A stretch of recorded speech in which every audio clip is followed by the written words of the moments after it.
So I'm going to invite Fred Simmons up, and come on up. He is the J. Houston Witherspoon Fellow in Theology and the Natural Sciences at the Center for Theological Inquiry, and is a trained theologian.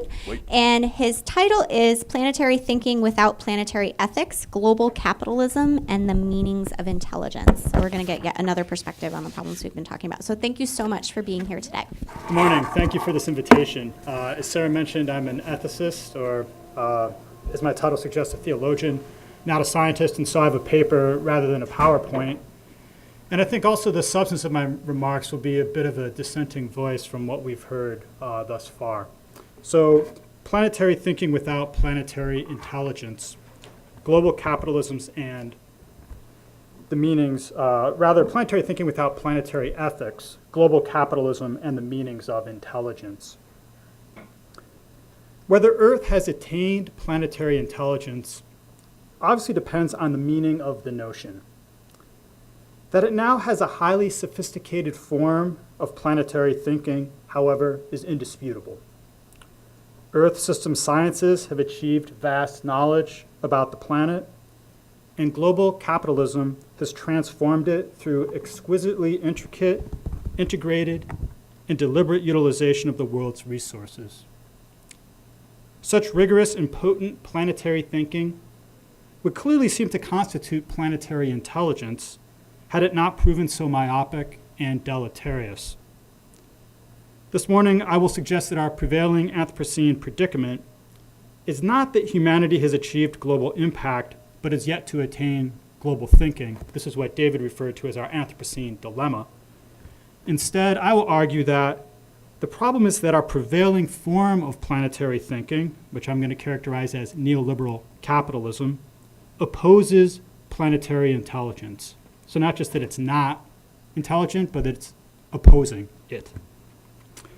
To do so, I'll contend that planetary intelligence involves not only sophisticated planetary thinking, but wisdom that prioritizes a different and richer set of values than neoliberal global capitalism extols or affords. I conclude by proposing that artificial intelligence that would help us attain planetary intelligence also involves more than sophisticated thinking or learning, and thus that social scientific and humanistic insights are essential to specifying its ends. Cumulatively, I claim that the present planetary trajectory betrays moral and political maladies, and thus that the planetary intelligence necessary to redress it primarily requires moral and political transformation, not greater knowledge or thought. In 1989, Francis Fukuyama published an essay entitled The End of History, in which he suggested that the fall of the Berlin Wall and apparent triumph of Western capitalist democracy might augur not simply the end of the Cold War, but the conclusion of human beings' economic and political evolution.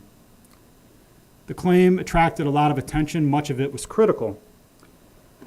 However, the misgiving that made the biggest impact on me came from a friend who, unlike most of Fukuyama's detractors, did not dispute the thesis. Instead, he worried it might be true.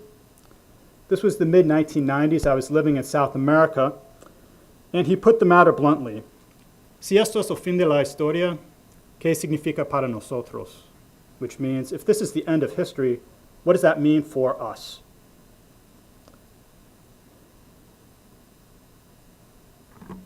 By us, he meant his fellow Latin Americans, for whom in their post-colonial context, Western capitalist democracy in the mid-1990s did not denote political liberty and material prosperity, but rather widespread hunger, chronic underemployment, inveterate corruption, political instability, insurmountable foreign debt, staggering wealth inequality, and massive environmental degradation.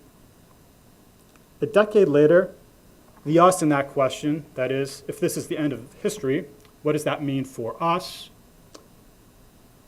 had grown from the margins of the North Atlantic Empire to its marrow as Occupy Wall Street rejected global neoliberal capitalism in the name of the 99%. The 99% is presumably the us. The us is now not the colonial margins, but it's North America. What does that mean for us? I'd say at the time this made little concrete political difference, although it arguably reverberates in the animus we see in Brexit or the Trump election. But now, with growing recognition of not simply an ecological crisis, but our Anthropocene predicament, the us and my Ecuadorian friends' now nearly 24-year-old question has become the Holocene biosphere itself. That is, the us here is not just the Westerners, the wealthy, the 99%, but it's the Holocene biosphere. If this is the end of history, what does that mean for us? That is, life as we know it now on this planet. For if global neoliberal capitalism is the end of history, it will surely end the Holocene biosphere. And while in David's slide we see Holocene and then Anthropocene, what I'm suggesting is if we're thinking about human civilization as being a necessary condition of the Anthropocene, if the Holocene biosphere ends, the Anthropocene is over. In that case, global neoliberalism will end not history in Fukuyama's teleological sense of achieving the final form of human social organization, but in the chronological descriptive sense of forfeiting the material conditions necessary for civilization altogether. So this is not news to those of us who are assembled here, or even to ostensible global warming deniers. It got some press attention, but the National Highway Traffic Safety Administration in July released a comprehensive report. This is under the Trump administration, projecting by century's end a 7-degree Fahrenheit or 4 degrees Celsius temperature rise, which most people project as double the threshold necessary to sustain the Holocene biosphere. This is under the Trump administration. This is not some pro-green administration. This is the Trump administration. So we do not lack awareness. Nor do we lack planetary thinking. The only reason we can reasonably project 7 degrees of warming by century's end is because we have been able to find and finance the extraction and combustion of enough carbon to support that kind of global warming. The Anthropocene then is a menace to human beings and the rest of the biosphere, not because of a lack of awareness, not because of a lack of thinking, but I would suggest in the context of this conference because of a lack of planetary intelligence. So at this point, I think some definitions will be clarifying. Since our key terms like thinking and intelligence are used in various ways, they have multiple meanings. This morning, I'm going to focus on one meaning of each of these terms. Admittedly, this renders these definitions somewhat stipulative, and we can talk about this in the Q&A after. But given these terms, polysemy, precision requires some selection. So first, in this context, I will take thinking to mean reasoning, which itself I'm going to understand as using logic to draw conclusions and otherwise synthesize information.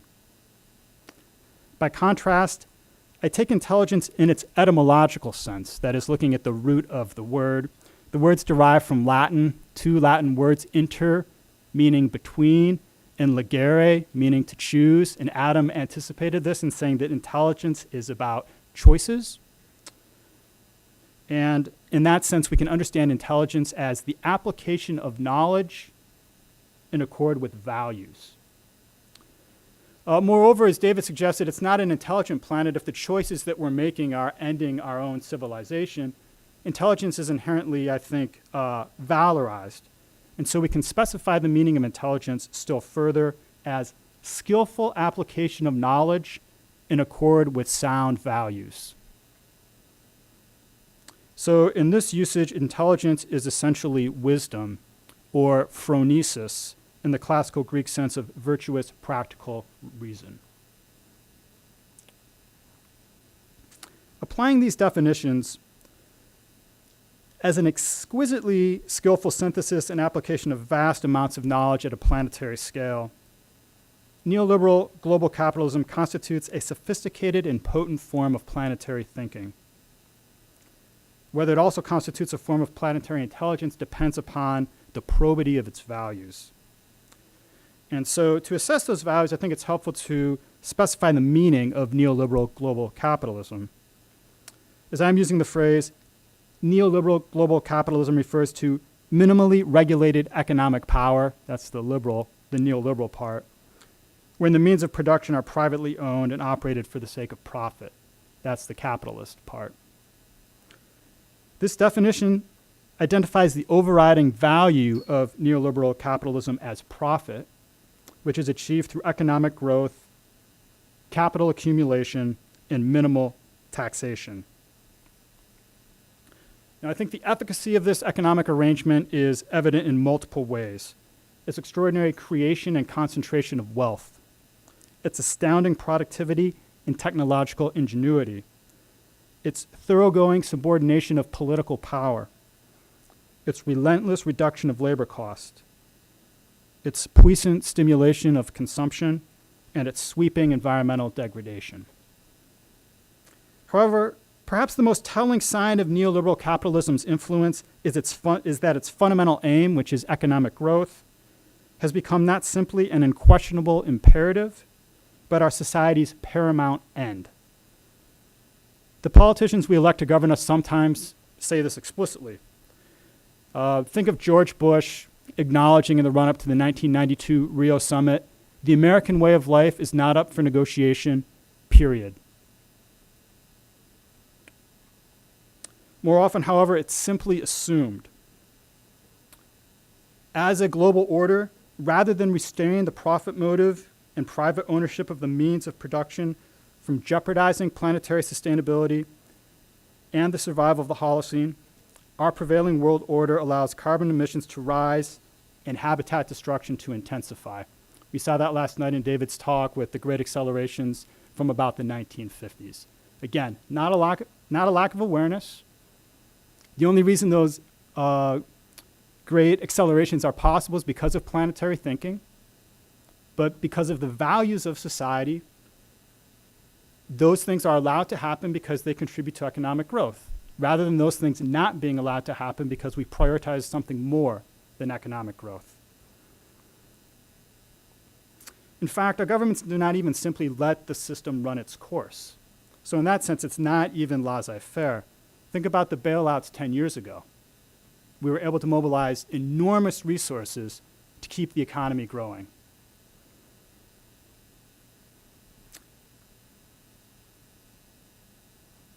I think this demonstrates even more clearly than that comment from George W. Bush, which nonetheless illustrates very well what, in fact, is the case.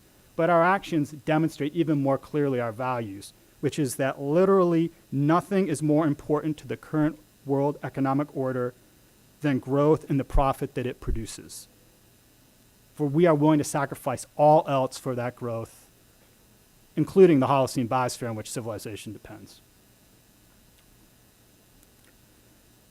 I'm going to assume in this context that there is no need to argue that such categorical prioritization of economic growth and profit is unsound, that this does not manifest a sound value.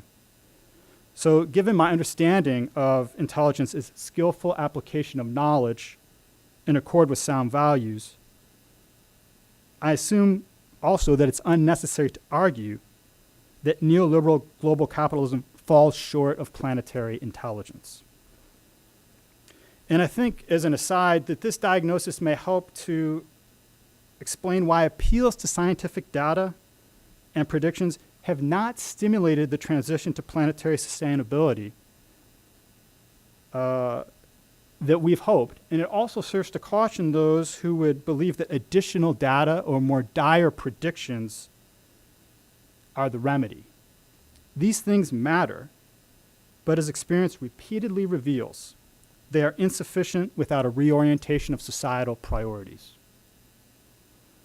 Intelligence concerns ethics, and planetary intelligence, I would submit, concerns politics. Not simply computational power, logical precision, insightful learning, or extensive and integrated planetary knowledge and awareness. In particular, planetary intelligence involves prioritizing planetary sustainability and the environmental conditions requisite for civilization above economic growth. And this especially among those who already have more material goods than necessary for a comfortable and dignified life. Concretely, this means pursuing profit and capital accumulation only insofar as they do not compromise planetary sustainability and the Holocene biosphere. This is a modest norm. It establishes what must not be done rather than requiring any particular action or motive. That is, in terms of a common ethical distinction, it's a negative duty, not a positive one. In the lexicon of biomedical ethics, say, first, do no harm. That's not saying what you have to do, it's saying what you cannot do. Do whatever else you want to do, don't do that. So this is a modest norm. It's not saying that profit-making has to be harnessed for the sake of humanitarian or environmental goals.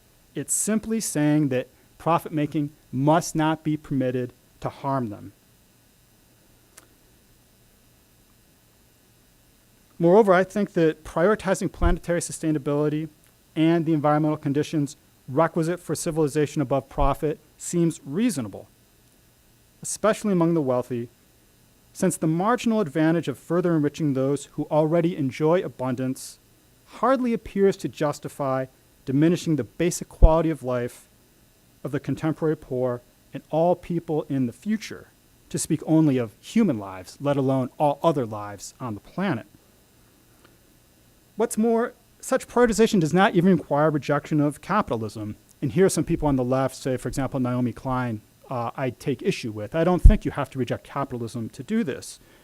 Merely regulation of capitalism. Furthermore, I'm going to suggest that we already know the general contours of such regulation. Basic worker protections like occupational safety standards, minimum age and wage requirements, unemployment insurance, funding for primary social services like healthcare, education, pensions, food and housing assistance, and elementary environmental stewardship.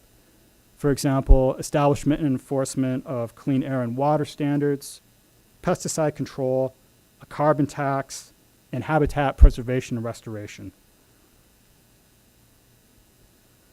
So if this is such a modest imperative, and we can already adumbrate its basic exigencies, why is it proving so elusive, despite the obvious and ever more ominous peril of our failure to attain it? To begin, it must be acknowledged the implementation of any regulatory scheme is arduous, especially at a global scale in a world of such cultural and political diversity and staggering economic disparity. Furthermore, moving beyond these broad policy contours to detailed, legally defined regulations is patently difficult, complex, and highly contentious. However, our task in attaining planetary intelligence is not to devise and enact a set of global regulations in a world that lacks such coordination, for globalization names the fact that we already have an integrated planetary network of norms and regulation. Instead, our extant planetary thinking demonstrates our ability to surmount the technical and organizational obstacles to achieving planetary intelligence. That is, we know we can do it. We've already done it. We have a world order of regulations. Instead, the challenge is to supplant the existing regulatory scheme and its inadequate values with one that prioritizes planetary sustainability and the survival of the Holocene biosphere. And this means transcending capitalism's current neoliberal manifestation. Change is inherently difficult, and such fundamental global structural change especially so. Moreover, because transcending neoliberal global capitalism will come at a cost to those who profit from it, the difficulty endemic to change is compounded, in this case, by the active resistance of those who benefit from the prevailing world order. Of course, the wealthy and the powerful disproportionately benefit from this order. And so their resistance to that change is particularly intense and consequential. I would add, however, that many of the rest of us benefit from this order too. So this resistance to change arises not only from external opposition, but also internal malaise. In fact, it's the currently marginal and future generations that have the greatest personal incentive to transcend neoliberal global capitalism. And yet they are precisely the least enfranchised or empowered, and frequently preoccupied with their mere survival. Hence, while enlightened self-interest has a part to play, it is self-transcendence and even self-sacrifice on the part of the powerful that will have to do much of the work. So in short, just as our failure to attain planetary intelligence despite prodigious planetary thinking is essentially a moral and political matter, achieving planetary intelligence entails a moral and political revolution. Now, this is perhaps what you expect an ethicist to say when invited to a symposium of scientists. And since I'm, in fact, a religious ethicist, you may even expect me to posit a necessary role for supernatural assistance. Because after all, what we're talking about is the mighty prosecuting such a costly moral and political revolution for the sake of the marginal. How are you going to do that? Instead, I'm going to close with a caution concerning a secular equivalent to supernatural assistance that's germane to our deliberations today on the Anthropocene, planetary intelligence, and AI, namely that however capable it may become, artificial intelligence cannot facilitate our achievement of planetary intelligence unless it possesses the sound values that intelligence per se implies. This observation may seem simply a tautology, for if intelligence per se entails sound values, then all artificial intelligence must have them. However, here it's important to recall my initial admission that my definition of intelligence is necessarily stipulative, owing to the broad semantic range of the term. As I noted at the outset, in interpreting intelligence as skillful application of knowledge in accord with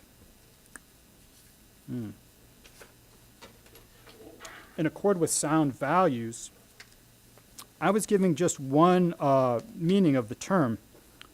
Let's see if I have my final page here.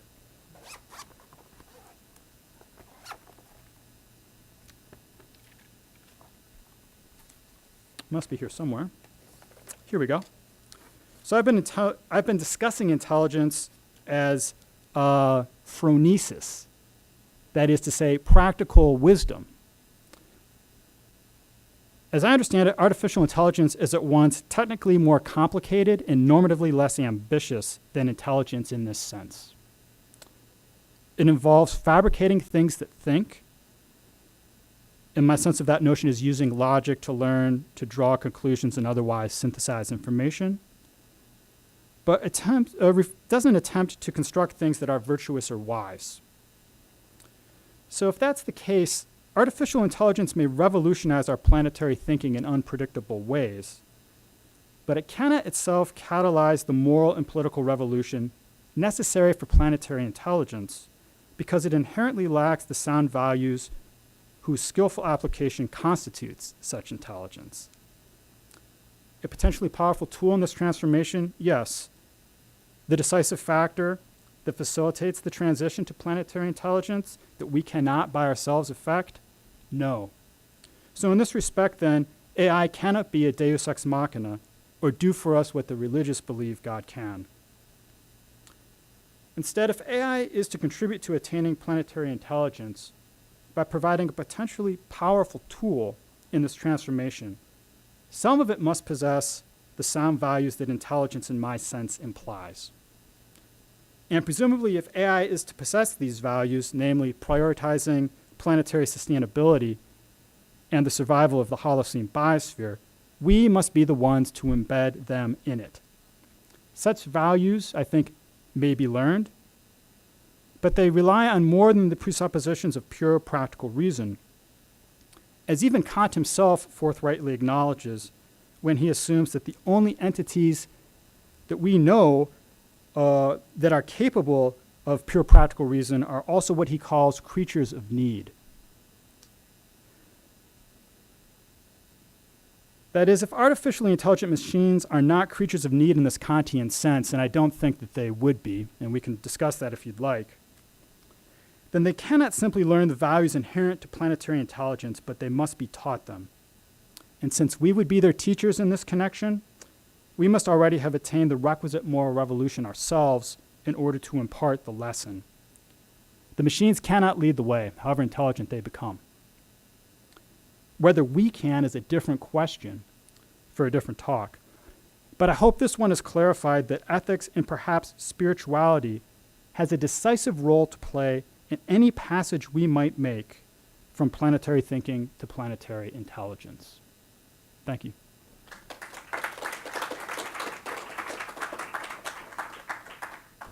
So we do have some time for questions. Hi, fantastic talk. Oh. So it seems to me that, sort of synthesizing what you've said and what some of the other speakers have said earlier, is that at least one of the major problems we have to deal with is that supposedly something that is off-cited is that there have been psychological studies done where, you know, they do the profiles of CEOs and other people who are part of the economic elite and have discovered that, again, supposedly, there is a higher preponderance of essentially low-grade sociopathy amongst them. How, as a society, as a global planetary intelligence, whatever you want to call it, you know, individual neuron analogs in the new sphere, deal with essentially individuals who potentially at a neurological level are incapable of understanding that people other than themselves matter? Mm-hmm. Yeah, it's a great and important question. And I don't have a silver bullet for it, but I will say this, that when we're talking about the global order, I think there's two basic spheres of social cultural power. One is the economic order, the other is the political order. And this can ramify in various ways. You can divide this up ever more exquisitely. But I think what neoliberalism is when economic power utterly overwhelms political power. And so the problem from my vantage is not capitalism. The problem is radically deregulated capitalism that has used the government as a way to socialize risk. I mean, think about the bailout. When we need the money, you got it. But when you ask us to give you the money, you can't have it. And so I think that the way that you would, in broad strokes, try to achieve this is by tipping the balance from an order where the economy has all of the social cultural power to one in which you have a balance between government and the economy. Now, there's a lot of the devil is in the details here, and it's complex. But that's why, incidentally, as I mentioned in passing, I disagree with Klein about the fact that you've got to get rid of capitalism per se. I think if you get rid of capitalism per se, then you have government not in balance with economy, but government overawing economy, and that's totalitarianism.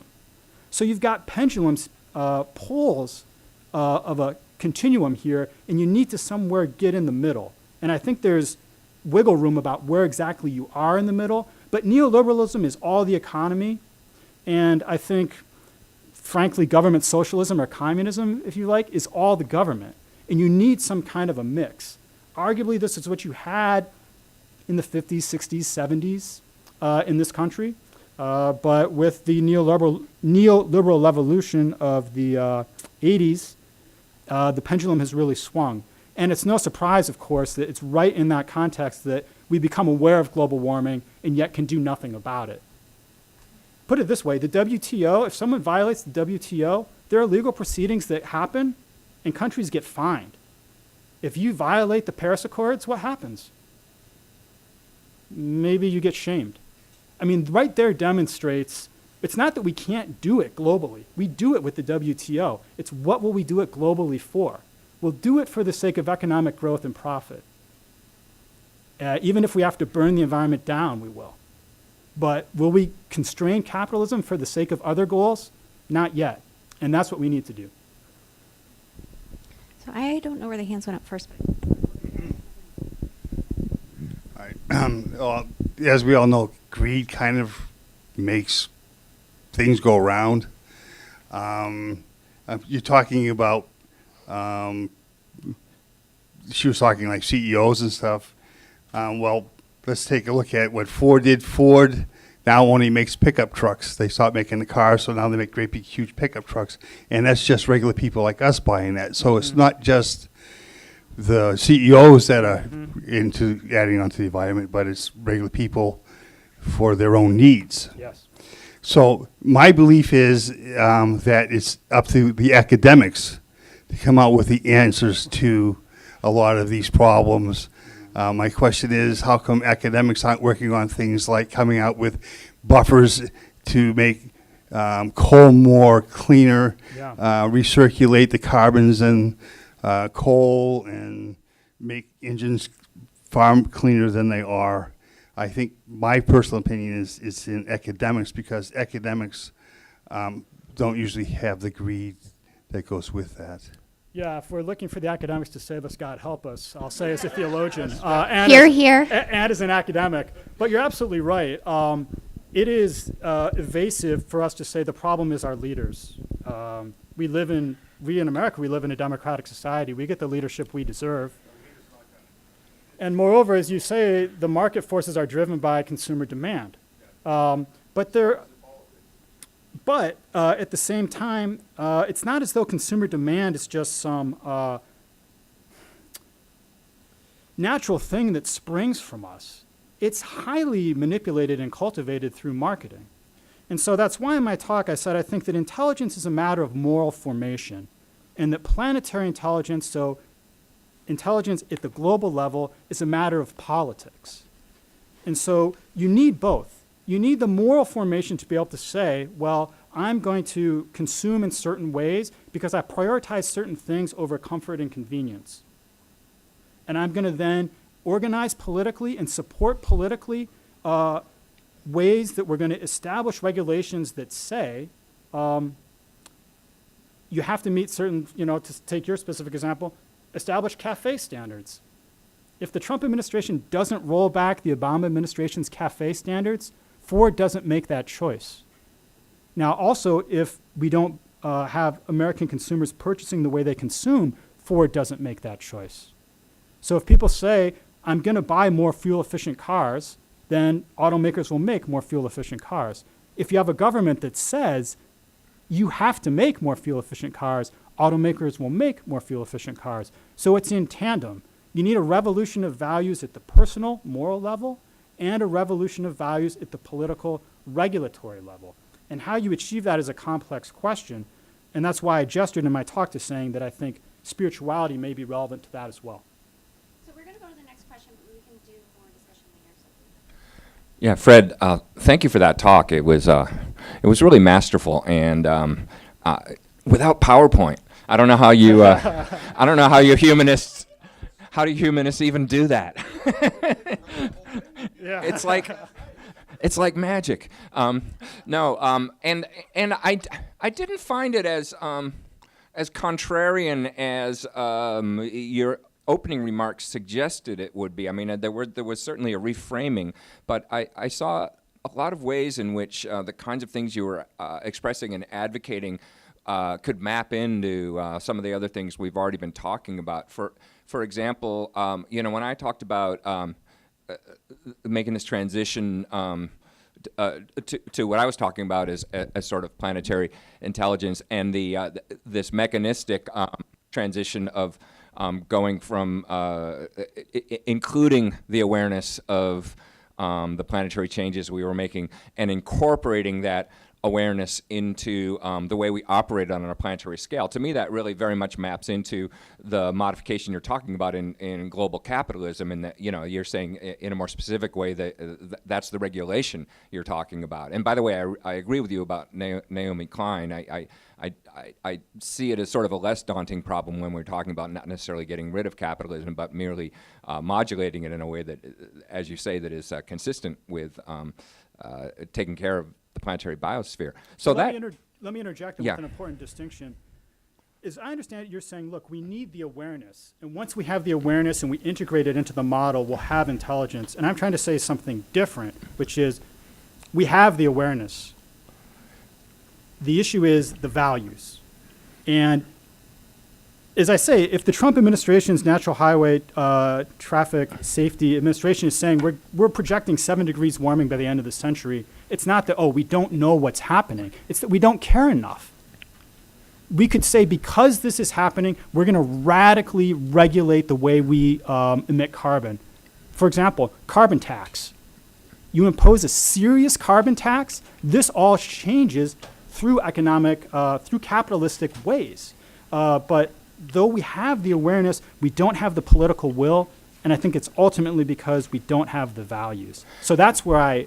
No, but I actually agree with you that it is about values. So when I say integrate that awareness into the way we operate, that's a very abstract way to put it. But then how do we actually do that? And I agree with you. In order to do that, it requires a transformation of values in how we conduct ourselves globally. But there was one distinction you made that I'm trying to understand, just because I want to understand how it maps. Yep. When you're talking about the difference between planetary thinking and planetary intelligence, Yes. and you said that, for example, the great acceleration you thought was an expression of planetary thinking. Mm-hmm. And that sort of shocked me a little bit, because to me, that sort of looks like the absence of planetary thinking. Mm-hmm. So I want to just make sure I understand what you mean about that. And if I could just make one quick point, because I loved your final remarks about artificial intelligence, and I agree with you that absolutely it's got to be guided by values in an interesting way. But it strikes me that mechanistically, artificial intelligence could potentially do something for us. And this is almost independent of values, although it will require values. And that is that I think part of our Anthropocene dilemma comes from the fact that we have a hunter-gatherer history, and we're very good at working in the group sizes of clans. Like the number of people in this room could get together and say, here's the plan to save humanity, and maybe we'd even have a good one. But it's hard to imagine. We have trouble working in much larger groups. We're not wired that way. So you think of a rewiring, and then I have this, I admit it's just a fantasy, that human-machine partnerships could help enhance us in some way that allows us to expand the size of groups that we're good at working with. And that strikes me as a mechanistic possibility. But yes, of course, it would require values to implement it in some decent way. Great. So yes. So you were waiting first. And So then latter question first, I agree. I think AI can be a tool, but AI is not the panacea. It's only going to be a tool that's as good as the tool wielder makes it for this purpose.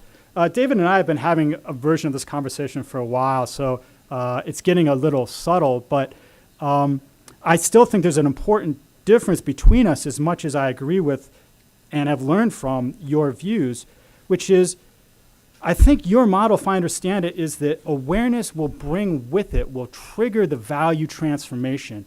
That what we need to do is to provide information and awareness, and that is effectively the paideia.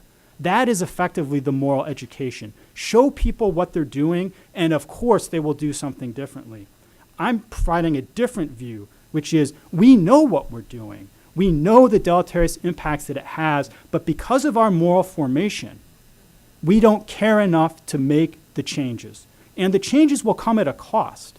It's fatuous to say, well, the transformation we need isn't going to harm anyone or isn't going to be difficult. It will be, and therefore we don't do it. And so to me, doubling down on the science, doubling down on the knowledge, becoming more shrill in the predictions, we've tried that for more than a generation. We see what it's gotten us. Nothing tangible, but just more hysteria. And I think that there's a lesson there, which is that we've misidentified what intelligence is. Intelligence is just not sophisticated integration of knowledge. It's sophisticated integration of knowledge in the service of sound values.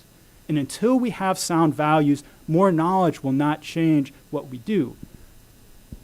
These transnational oil companies are thinking at a global scale with extraordinary precision. They can find the resource, they can extract it, they can do it in a profitable way. I mean, the amount of carbon that we have released is an absolute technological and financial just marvel. That our species has been able to do that is extraordinarily impressive. It's also extraordinarily, from my vantage, immoral. So the problem is not that we don't have the knowledge and the coordination. The problem is that we don't have the priorities. All right. Thank you so much. I am going to cut off questions now because we have to break for lunch.